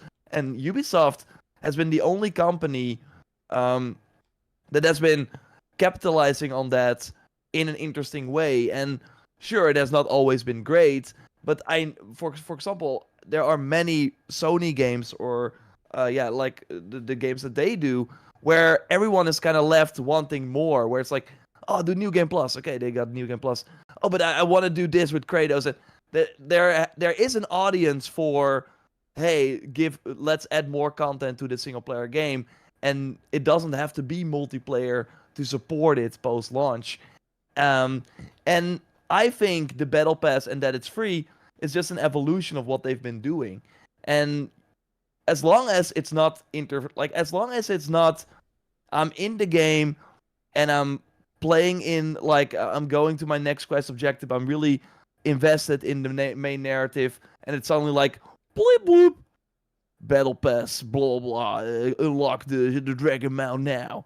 Unless if it doesn't intervene with the gameplay from the people that don't want that kind of stuff, then I think personally it's just an option for people who wanna exist longer in this world. And if you don't have to engage with it, don't do it. As long as there are enough armor sets and things to earn in the main game, it's just an extra add-on to it. I think that's fine. I've been having a great time with all the single player stuff that they've been doing. And to be fair, only Shadows is this type of game. Hexe will not be like this. That will be more a narrative-focused game that a lot of people actually want from Assassin's Creed. Then we have the Black Flag remake that will be coming. Like, they're gonna do a lot of different projects, and only Shadows will be more of this MMO type thing, Yeah. and I the other think games will be more a one and done thing. Yeah, I think like a lot of transparency and clarification from Ubisoft would be great, and I'm glad that they came out and talked about this. But I think part of this confusion just comes from how I think it's pretty clear. At one point, like we said a minute ago, this probably was a paid battle pass. These probably were like mini $2 Yeah. battle passes, and then they had a big one for $5. And then they shifted, as they saw the leaks and stuff pointing out this is going to go over badly if you do that, which I think is part of the reason. Like, there's lots of people that work within Ubisoft who don't like the way that the executives are pushing them to monetize it.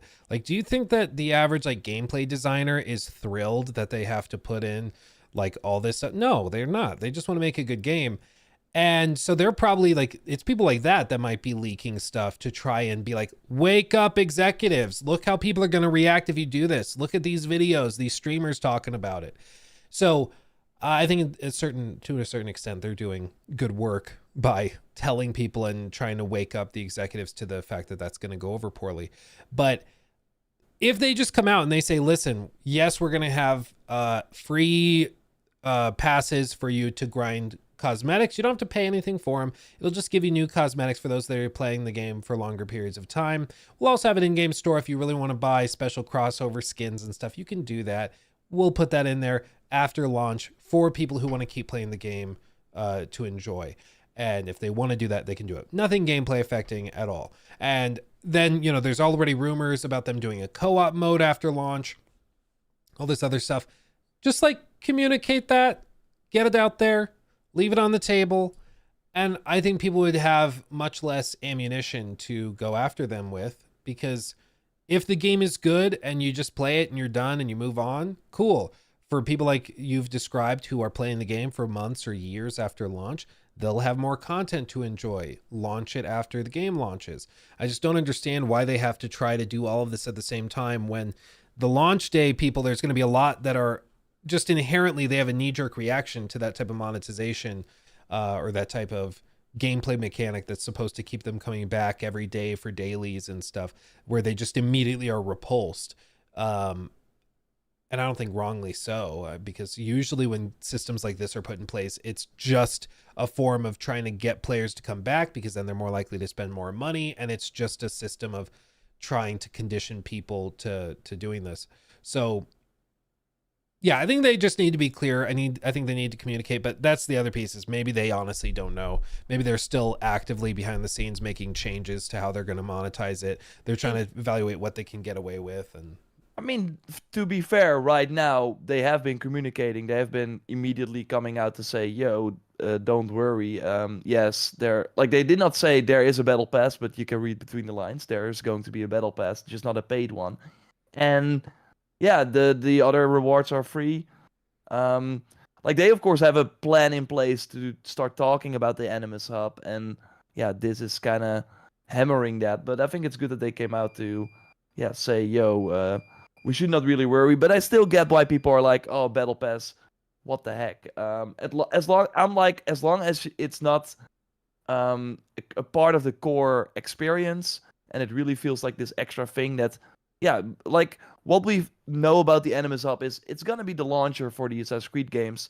So you probably boot up the game, you see the launcher, that's maybe where you will see the battle pass. But the moment you press X or whatever you're using, and join and go into Japan, you will not be bothered with any of that anymore. And then I think it's fine. Like that's just an extra thing for people that want it. And I think that that's actually one of the things that, looking at all the other companies, Ubisoft has been kind of one that has been pushing that and has been ahead of some companies, I would argue, because we now see, like I said, the Sony games and Stellar Blade, I see people in the chat say, have all these post-launch updates, but really that 8 years ago, so that was unheard of that single-player games got that much support, and Ubisoft has always been kind of at the forefront of that. So it is for sure an interesting. It's just that the name is just like what people are, not that don't like that, which I get, but it's probably going to be the same as was already in Valhalla. It's just now called a battle pass Well, that's because the thing those challenges were already in Valhalla. So yeah, well, and I think that in the 4 years, I think times have changed a little bit where people right now, especially with Ubisoft, their tolerance for maybe overstepping is very, very low. They're not okay with Ubisoft doing anything other than just get a good game out. And part of that is because it feels like the more effort that goes into building out these battle passes and stuff, it's like, okay, well, the base game better be pretty damn good if you're spending all this time on that. Like if the game launches and is buggy or is not ready, but you happen to have a really beautiful, carefully crafted store, I understand it's different teams making it and working on that stuff, but the perception is that that was your priority and finishing the game was not. And that's when people get really repulsed. Which I think is part of the reason that they delayed it, because they knew that that would be a problem. But I mean, at the core, it's just that for people, they feel like, what's the benefit in a single player game to getting battle passes? And for a lot of people, just immediately, it's a turn off. And yeah, no, I get it. so we'll see. Like, does it actually affect sales? I honestly, if you played Valhalla, I don't think this is that big of a turnoff for you, because you know that this is what they've done, and that didn't obviously stop you from playing that game.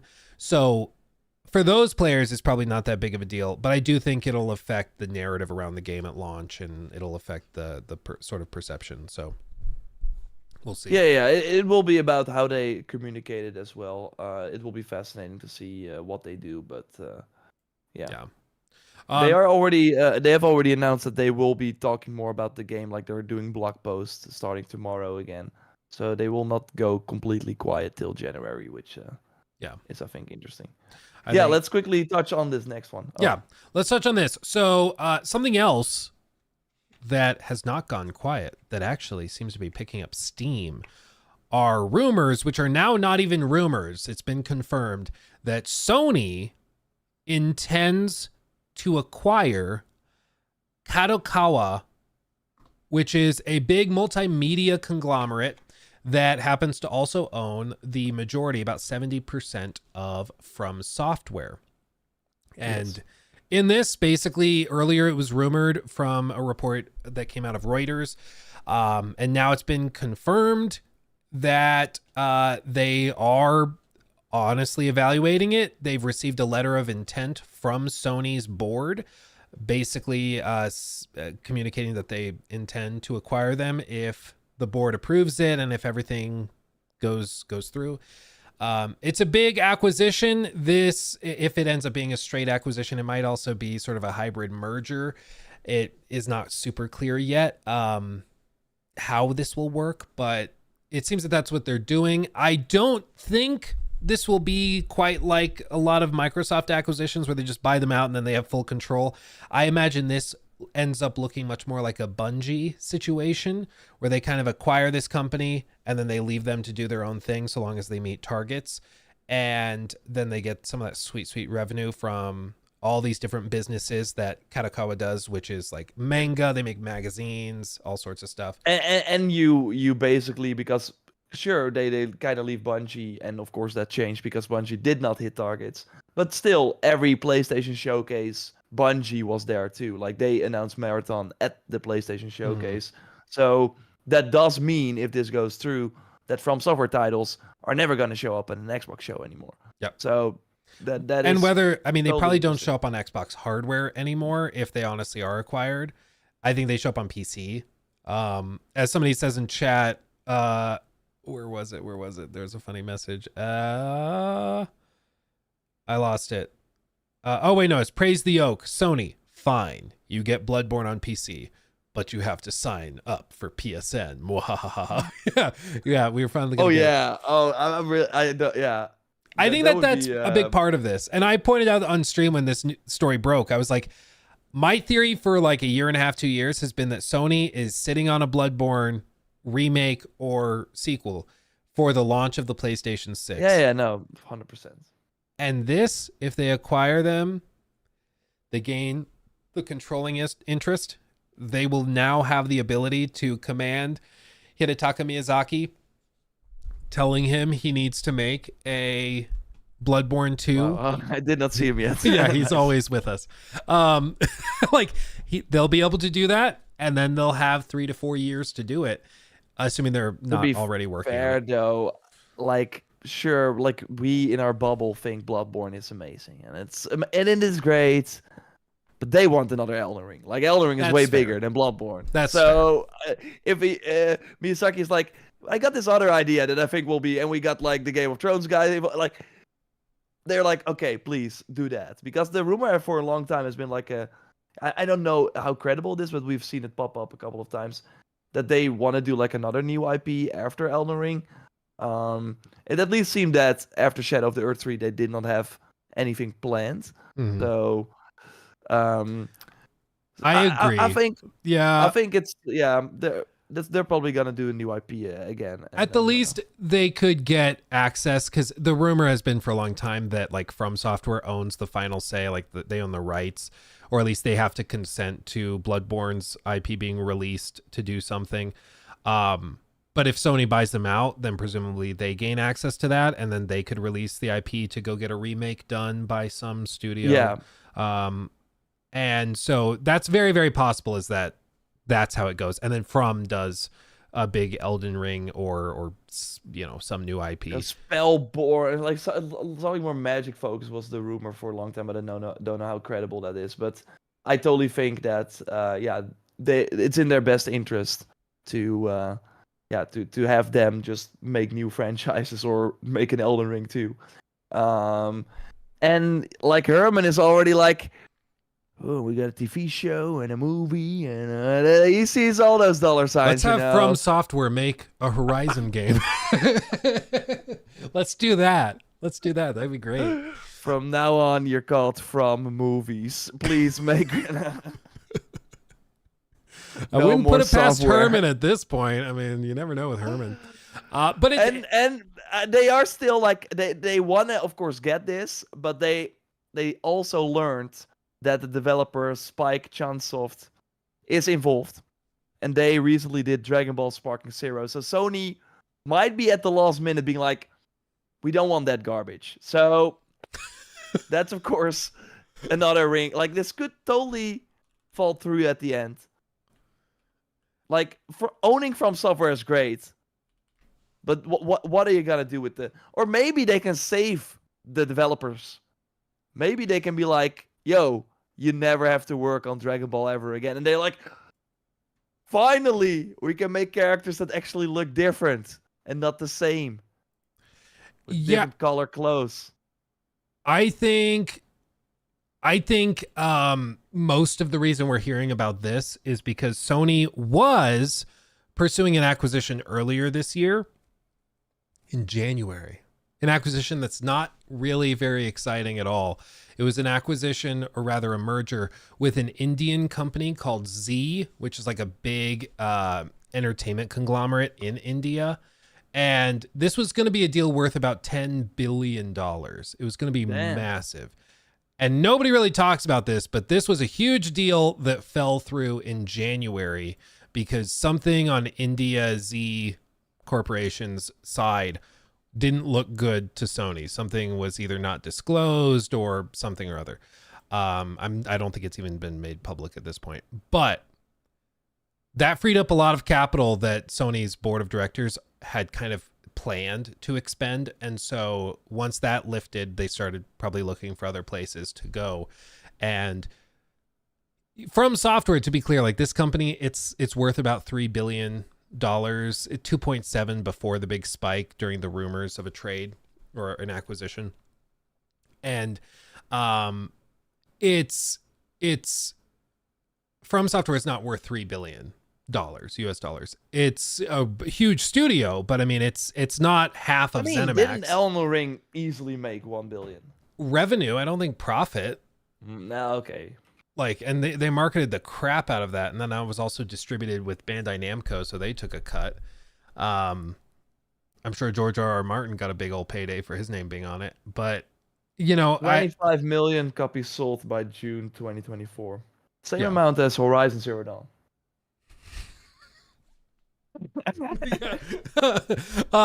It def made $1 billion profit, bro. Well, bro, I think you should get a calculator.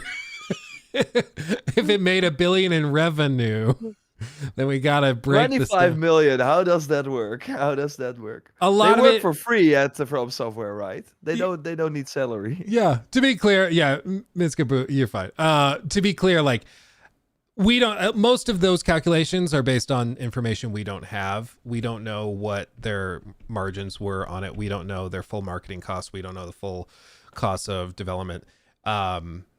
I believe Bandai shared some of that information. We could look at some information from Katakawa, but again, it made a lot of money. It made a lot of money, but that does not necessarily mean that company is worth $3 freaking billion. Okay, that's live service studio money, and Yeah.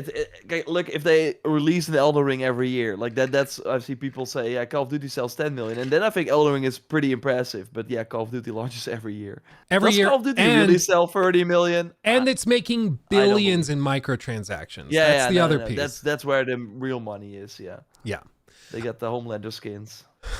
Yeah, exactly. And those weird, what was the Teletubby looking skins that I thought were AI fakes, but turns out they were real? I can't remember what they're called, but they looked insane. Anyway, the point is, part of the reason Sony's also interested in them is for all of the manga, is for all of the magazine stuff that they do. It's a huge company in Japan. Yeah. People forget that Sony, a big part of their business is insurance. Like they sell life insurance and stuff in Japan. People like, Sony does that? Yeah, it's like a huge chunk of their business, like anywhere from 15 to 20%, depending on the year. And they have Crunchyroll, of course, so that also makes a lot of sense. Like they just expanded. Provider, yeah. So it makes sense across their whole business. Maybe not their electronic business, but apart from that, getting one of the biggest gaming developers in the world, like the most successful one. Yeah, exactly. So that's a big piece of it. They show intent to do it. They also showed intent for this other Z merger that they were going to do. So they're going to basically, at this point, what happens is they've written their letter of intent. So this works similar to when I sold like apartment buildings and stuff. You basically write a letter of intent to garner interest. And in this case, the board of directors would say, yes, we are interested in potentially being acquired. And then they enter kind of a legal middle ground where they can open their books and they can bring Sony people in to look at the operations and figure out how the business works. They get a firm idea on what the company's worth based on that insider info. They write in a formal offer to the board of directors. The board of directors evaluates that and then they vote. And then if they vote to approve it, then they start the proceedings. I hope it's not the same people that looked at the Bungie, how they were doing, because they thought they were doing way better than they actually did, and they sold it for 3, or they bought it for 3.7. Like, this is gonna be way more, right? You would think. The company was trading at like 2.7 billion US dollars effectively. I mean, it's converted from yen, but it was trading for about 2.7 billion. They announced these rumors through Reuters. The stock spiked, and now the market cap is in like the 3 to 3.1, 3.2 billion dollar range. It could shift, like the enterprise value is lower. What probably gets the deal done is like 3.5 to 4. I think more than that they would be overpaying, but that seems to be a hobby of Sony's recently, so no shocker there. It's gonna be fascinating. Like Tencent also still owns 16.25% of From Software. Yeah. So do they get bought out? Is that part of the agreement? We don't know. Yeah. And then Tencent is like, okay, then we buy Ubisoft. It's over. we need something else. Can you imagine this is the weird thing though, is I'm like, if Tencent bought them out, if they got rid of the Guillemot family as the leadership, it might actually end up being better. Like, it may actually end up being an improvement. Not for the people working there who want the job. Tencent will slice and dice everything. For the profit margins, I think it's going to be better. Yeah, Tencent, they would go in and probably fire 50% of everybody. And Tencent's they, cutthroat. Like, say what you will about them. Like, they they have a lot of like popular games, of course, and I think they're now doing the Monster Hunter one, the mobile game. They're doing the Final Fantasy 14 mobile game they just announced. So they have a lot of like, they're making a lot of those mobile games. So that's kind of what they are doing. But yeah, I do think it would at least be kind of the shakeup that Ubisoft might need. But I think after Shadows doing probably pretty well, they will just chug along as they always did. Yeah. Let's see. Yeah, let's see. We talked about that. Okay. Sumaya points out that we missed a very important super chat. Let me see what that super chat was. I think the Lego song was ready a while back. Oh, yes. Jacob, can you post that link in chat again? I will pull it up. I think Sumaya was the first one. How did we miss this one? Jor, as the only surviving member of your species, and you have as the only surviving member of your species, and you have way too much insider information. How do you sleep at night knowing you possess this level of access journalism? What? I'm not sure insider what that means, Sumaya. I'm not sure if this is positive or negative either. I'm kind of like, because access journalism is kind of used as a negative thing these days. Where it's like, oh, you don't want to say something negative because you lose access. But yeah, I'm not sure what that means. If we could get a translation, that would be good. Because I'm not. Do you mean because he's the last dinosaur? The only dinosaur is unfair. I'm trying to decide. See, people in the chat get it, and I think we are just stupid. Last surviving Dutch gamer. Is there like an apocalypse coming to the Netherlands that I don't know of? Yeah. Look out your window. It. Like with the news. Yeah, that the stuff happening in Amsterdam. What's happening in Amsterdam? Yeah, we had a lot of. Oh, this song is there. Oh, thank you. I think like I'm not sure. Okay, somebody translate. Otherwise, I don't know. Mark, thank you for the 5. I feel like it's not talked about enough with that battle passes, loot boxes, and play to earn were basically invented by Valve through TF2, CS:GO, and Dota 2. Valve did everything. I think it's safe to blame everything on them. I mean, it's fair. It's not that the idea per se is bad. It's just that a lot of people, it's something that just happened to every game, and there are a lot of that. Like, not every company has used it very nicely. Like, I do like the sort of trend where they're like, oh, the battle pass stays forever, so you don't have the FOMO. But yeah. Let's see. Okay, yeah, we saw those. Carlos. Let's Carlos. Oh, it's been over a year since the GTA 6 reveal. Do you think we'll possibly get a new trailer or gameplay even? I think maybe a new trailer at the beginning of December. Gameplay, I'm not so sure about. I think the moment Jeff walks on stage, Rockstar drops the trailer on YouTube. They should, just to troll the crap everyone out of grabs their phone, and then I do think Jeff is gonna. I think that happened once during Gamescom when Sony bought Insomniac. Oh yeah, you're right. That was during the opening night live show, and Jeff was really like, "What? What happened? Oh, we just heard that," and he kind of tried to own it, right? And that's such a middle finger, man. Like, everyone in the video game industry knows that event is happening. To then put your own trailer. But it's also like, it's so Rockstar to troll them, because then they get all the audience of the Game Awards, and you'll see a sharp dip for about everyone 3 in the minutes. chat will be like, GTA 6, GTA 6, and like the companies, because you pay big money to have your trailer at the Game Awards, like they are all gonna be angry because everyone will be tuning out. But that's also like, that's what would make it so much extra funny if Rockstar was like, yeah, look, we posted it to our YouTube channel and we took over your show. Like, we didn't even do anything at your show. We just did that. What if that happens? I do think they're gonna show it. Like, there are going to be like, okay, we're not doing this award, or they're gonna tweak something to show that trailer at the Game Awards as well. don't Instead you of having think? Christopher Judge do a speech, we'll just do Yeah, this yeah. for 10 minutes instead. We'll just cut that out. Everyone, like, okay, we will bring back the please wrap it up signs because we gotta show Yeah, this trailer. everybody will understand. Okay, that's good. Okay. I have the song here. Jacob created this song for us about Lego Horizon. Jor, it's also in the chat if you want to listen to it at the same time, or you can listen to it through the stream, whatever works for you. Oh yeah, I see it now. Yeah, nice. I And will- people were talking about the game shop, like basically our GameStop has closed in the Netherlands. Oh, So that is like why I'm the last surviving gamer, because everyone was buying game physically. now everyone else is just walking around Oh no, this song. playing flutes and eating fish. I don't know what you do in the Netherlands. I'm...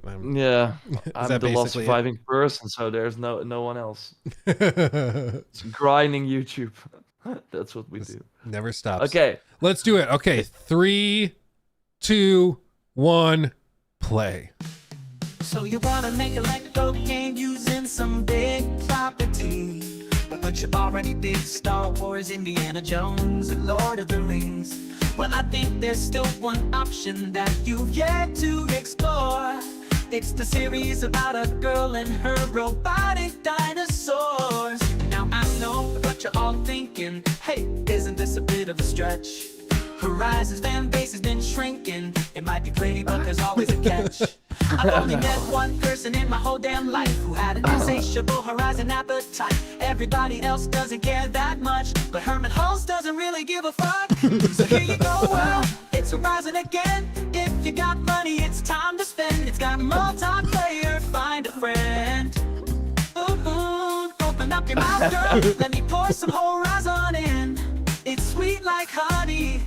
So Dude. give us all your money. Oh wait, oh fuck. No one's buying the game.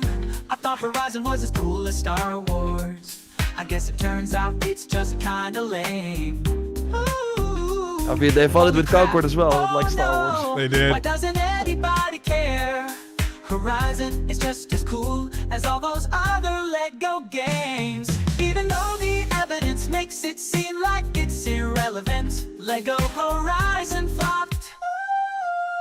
I'm not sure why they bothered trying. Ooh, all of its fans must have been lying.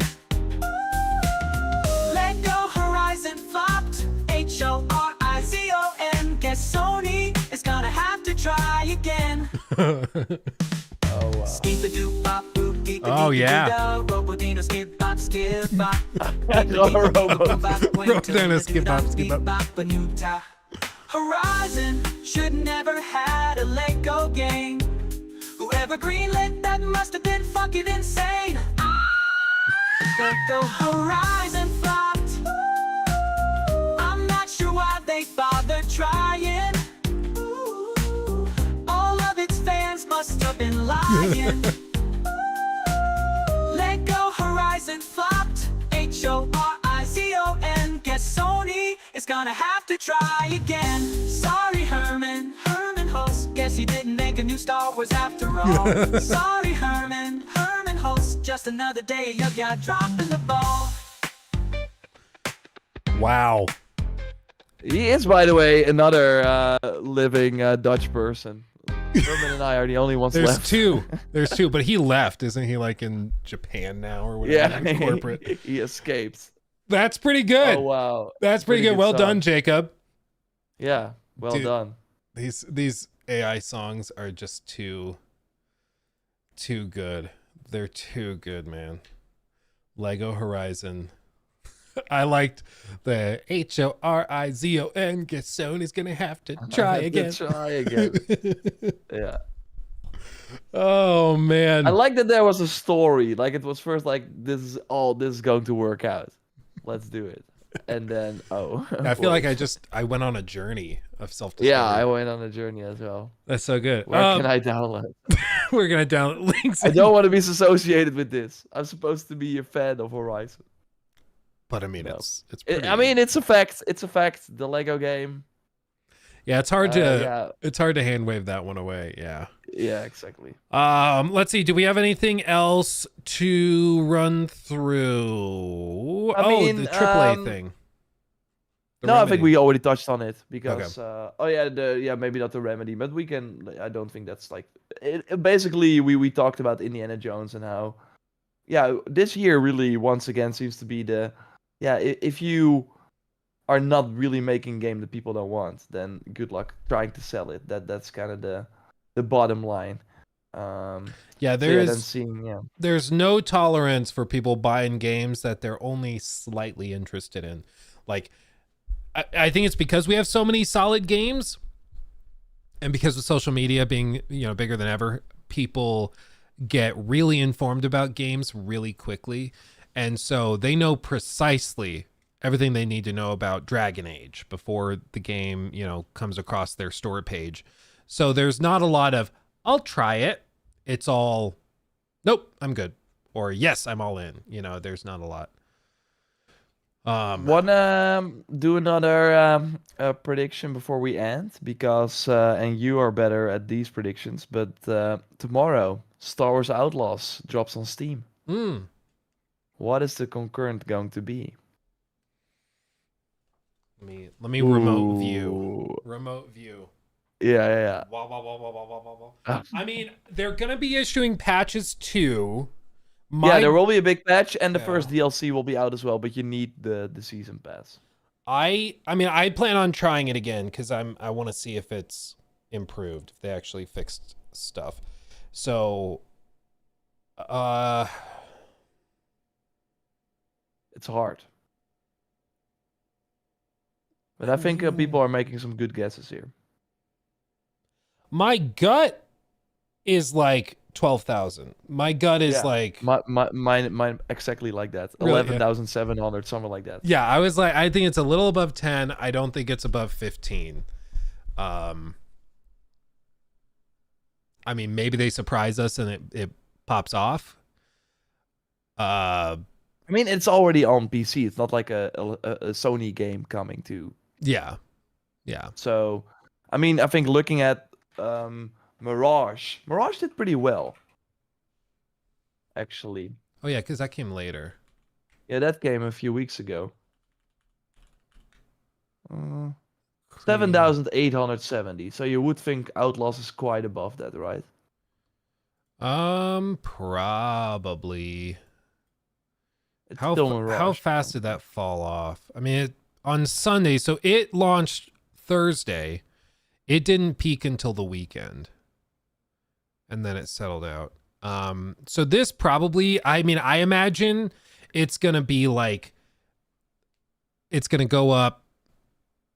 I think like I and other people are going to make videos looking at it, and assuming the fixes actually did improve it, I think you could see it spike up to like 18, 19. But if it's kind of a non-consequential update and it's just basically the game with some quality of life things that is now on Steam, I think. No, they're doing quite a lot. They already talked a bit about it. They're doing quite a lot. They are. They're doing the thing you predicted with the weapons are gonna like go with you, right? Isn't that the thing they're doing? Yeah. But it's kind of unclear. They so far have been kind of saying that instead of like normally when you would climb a ladder, Kay would drop the weapon, or when you would talk to someone, she would drop it as well. She will now hold on to it. So I'm not sure. Like they are talking about wanting to add more strategic, like that you can bring weapons to other encounters, because right now that's not really possible. But I did not hear a specific way they were fixing that, at least in this update. But yeah, they're adding like weak points to enemies. Like some enemies are very bullet spongy, even if you hit them in the head. So they want to have like glowing weak spots, and if you then do a precision shot there, you can easily or more quickly take them out. Stuff like that. A shoulder button. Who would have thought in a third-person game? Yeah, they also. I remember thinking I was Shoulder going crazy. switch. I was like, "How do you swap shoulders?" But it's because just it sometimes happens automatically, and then you're like, "Did I press a button?" But it was like a contextual dynamic thing, and it's just give me the button. The button works better. Give me the button. Yeah. Well, and it's interesting because that dropping of weapons thing. apparently is also an issue in another game we just talked about, because I'm prepping a skeptical look video at it. And Crimson Desert. no, Indiana Jones. I found somebody from, is this Spain? I'm not sure. But somebody, a journalist from Spain, they went to like a little preview event for it. They played it during that 3-hour whatever thing. And they were the only person I found that wrote an article mentioning that he drops weapons he picks up whenever he goes to ladders and stuff like that. Which was interesting because I hadn't heard anybody else talk about it. But it was like the one reference I found was in this translated article from Spain. So it's possible that that's the same thing. I don't know why all of a sudden we're having trouble with game mechanics. That one slipped through the cracks. Did not foresee that article. Yeah, he's like, shut it down. Don't invite them back. I swear to God. They probably have a candle of me too. Yeah. My prediction for Indiana Jones is when the game comes to PS5, it will have a third-person mode. Really? You think that's like a post-launch update thing they do? I mean, even Avowed edited as well. Like, it seems like there are two things that some people want in an Xbox game: 60 FPS or a third-person mode, and it always seems to happen eventually. Mm-hmm. It is funny how that's like one of the big staples. Yeah, you're right though. Yeah, I think what will likely happen is Indiana Jones won't do really well. And then one of the biggest critiques is, and that we've been seeing it everywhere, is like, I want a third-person mode. And they already have the camera sometimes when swinging and when climbing. So I think they're going to be like, yeah, okay, let's just work on that and add that in an update. And then it will be at launch for PS5. Yeah. I mean, you might be right, actually, because I do think that that's like an easy way to get some brownie points. And I mean, I would try the game again if it's only like 10, 11 hours long and then they add a third person, I'd be like, oh, I'll download it again, check it out. So, and maybe like the sort of like the melee combat, they can't do that for those things, but like just exploring the world and sneaking around, they can maybe do it. I don't know. But that's my, we will see how it goes. We will see how it goes. Yeah. But yeah. Got a bad feeling Indiana Jones story will suck and we'll have a lot of hand-holding. I just suspect that it's going to be one of those games where the gameplay is like really kind of lackluster. I think the AI is going to suck donkey balls. I think we've already seen that in some of the clips that we've seen, where like enemies don't react to stuff you're doing, even though they definitely should, or it's super delayed. Like I'm getting Star Wars Outlaws levels of AI flashbacks when I look at gameplay clips. So that worries me. And as for writing within the story, I think it'll be fine. Like Indiana Jones has never been Citizen Kane, you know, it's not it's never been super intense narratively speaking. It's always campy and kind of stupid and silly, but that's okay, you know, it's okay. Yeah. So anyway, let me see, catch up on this. So Maya, do you think Basim Modern Day will be continued in Shadows or Hexe? Ooh, that's a good Joe Raptor question. I don't think so. I think they will mention what happened, but I think they will kind of do a clean slate with the Animus Hub. And then maybe if you like access the computer or something, you will see a file about what happened to Basim or something. Yeah. I don't know. It's like, yeah, on your fake desktop. Because you don't want, like, you want new people to enjoy the modern day story because it's a new way of telling it. To then have this character that nobody like that just did not work out with Odyssey either, where we had Layla from Origins as well. So nobody gave a crap about Layla. Yeah, exactly. Layla didn't give a crap about Layla. Layla forgot what Layla's name was. Sumaya, yeah, I'm sorry. I still don't know what your original super chat meant. I'm very sorry. And then let's see. Charmacy, Luke, do you live in Denver? Nope. I am north of Denver, but I worked in Denver for years. I worked in Denver for a while, but yeah, I do not live there. Okay, anything else? Let's see anything else.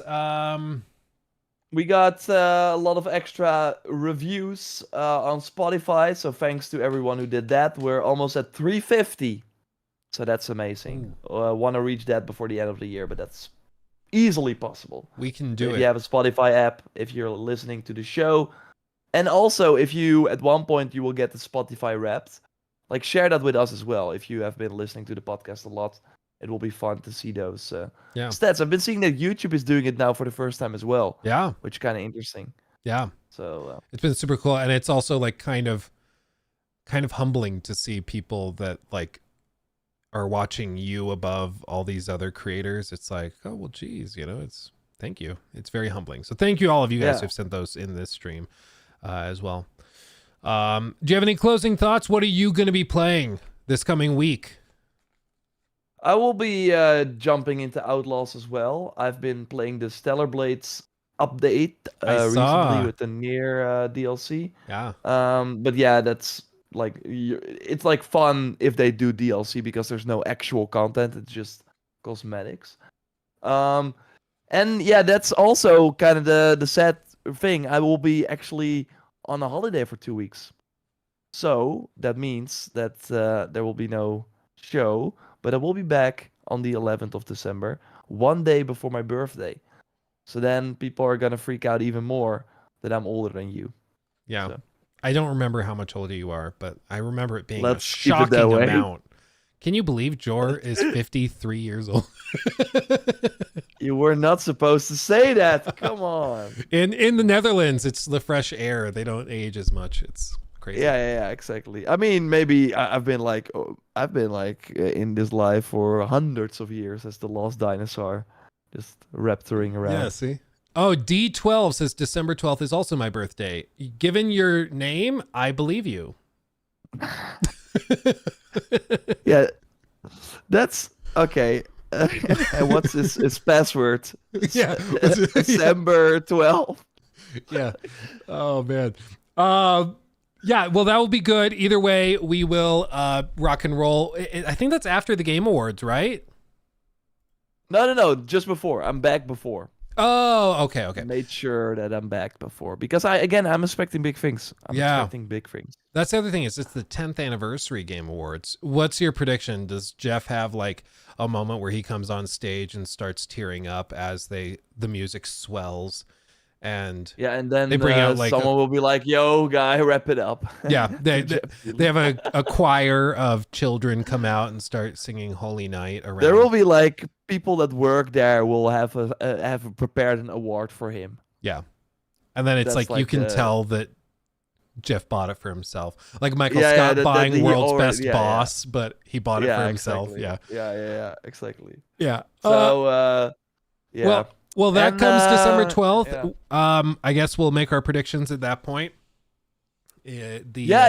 I know we will know a lot already. Like usually, at one point, Jeff will also do a stream where he will say what will not be announced. So that's funny. Yep. That everyone will be asking Silk Song, GTA 6, and he'll say no. But again, I'm expecting big things, and yeah, that will be. Like for me, it's like 3 a.m. The Game Awards, so I will not be watching that live. But I think I usually hear that's always like it's better to just wake up, see these trailers, and just cherry pick. Exactly. It's always a lot. There's some funny things that happen, like what was it, Bill Clinton rabbi kids, something. Yeah. Sometimes you get funny, weird stuff like that, but other times it's very bland and boring. But we'll do that. Final prediction on Metacritic, since we won't have a chance to talk before. Metacritic for Indiana Jones. 75. 75. Is that Xbox or PC? Yeah, PC is 85. Touche. I think if I have to predict it now, to be clear, I've not played the game. I've not touched it. I have no idea what it actually plays like. I'm going to guess, not just trying to be a dick, I'm going to guess 74. I think it's like, because that's where Stalker 2 has landed. And I think there's going to be some hardcore people who love Indiana Jones that are going to give it like a 10 out of 10. But I think in general, it's going to be like, it's just kind of like a mediocre stealth game with an Indiana Jones coat of paint on it. That's my expectation. Yeah, if you love Indiana, it's a fan for people that like. It's a game for people that like Indiana Jones. Yes. Wow, wow. The review writes itself. 7 out of 10 IGN. Yep, 7 out of 10. That's maybe we should do that as its own segment, which is our predictions for the Metacritic for the score from IGN. And it's always 7 out of 10. Yeah, 7 out of 10. Unless it's like The Penguin, one of the best shows in the year. It's like 5 out of 10. Yeah, they're like, yeah, honestly, really lackluster and not that How is that compelling. possible? Anyway, well, you have a wonderful vacation, Jor. You have earned it. Thank you. And Thanks. we'll be back talking Metacritic predictions and everything on December 11th, presumably. I don't even know what day. Then we will be back, and then I will be on my final day before I'm 53. Yep. There you go. There you go. I might also be traveling on that day, but I will do the podcast from a hotel room. It will be worth it. Oh, okay. Nice. Yeah, I might be. Wow. I don't remember what days we booked. I made an impulsive decision. I was like, Nikki, I want to go on like a mini vacation. I had like my financial goals for the year. I was like, we need to have this much in these investment accounts. We need to have this and this and this. And I checked off all the boxes, and I'm like, okay, treat yourself. I was like, let's go on a little trip with the family. And that's what we're doing. But Oh, nice. Yeah, and otherwise we can do it on another. Like, I'm not sure when you're gone. Like, you're probably back just before Game Awards. Yeah, we think can do so. it. Yeah. Yeah. I think so. I think I see your get face, back. you're like, damn. I'm did thinking about I- it now. I think I'm back on the 11th. I'm not sure when Okay. on the 11th, but we could do a 12th morning. But it's your birthday. I don't know. We'll figure it out. No, but that's actually fine. Like, normally during my birthday, I'm working on Game Awards videos. It just To be times fair, out that way. it's the 13th on in Europe, the Game Awards. So it's not even on my birthday. It's you're on right. So- Math. That's crazy. Okay. Yeah. Well, we can plan on that then. Either way, Yeah, have a wonderful let's stay in touch. vacation. Bye, everybody. Thank We'll you. have some birthday celebration thing for Jor next podcast. But until Oh then, no, another AI song. there'll be another song. This one will be performed live. We'll Oh my god. I'll show up wearing a cloak. We'll do the whole thing, film a music Oh video. yeah. Much love, everybody. We'll see you in the next one. Bye everyone. Bye.